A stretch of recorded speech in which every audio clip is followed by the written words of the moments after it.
আসসালামু আলাইকুম বন্ধুরা, আশা করি তোমরা সকলে ভালো আছো। তোমরা মনে হয় ইতিমধ্যে জেনে গিয়েছো আমার তায়েবা সোনামণি আজ হসপিটালে ভর্তি।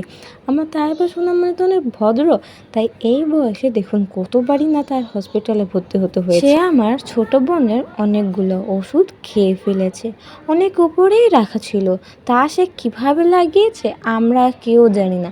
আমাদের বাসায় মেহমান আসায় আমি আর আমার ছোট বোন তাদের খাবার দিতেছিলাম, আর আমার অন্য রুমে আমার মেয়ে শোয়া ছিল।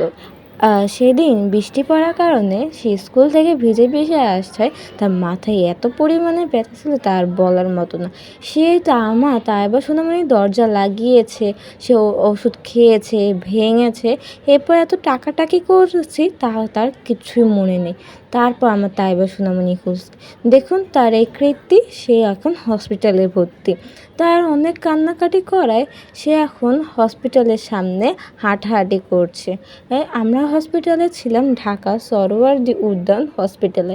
হসপিটালটা সুন্দর কারণ সরকারি হসপিটাল। সবাই দোয়া করবেন আমার তায়েবা সোনামণির জন্য, এবং আপনারাও আপনাদের বাচ্চাদের একদম সেফটি রাখবেন, ওষুধপাতি আরও উপরে রাখবেন যাতে লাফিয়েও আনা না যায়। আচ্ছা, আসসালামু আলাইকুম বন্ধুরা।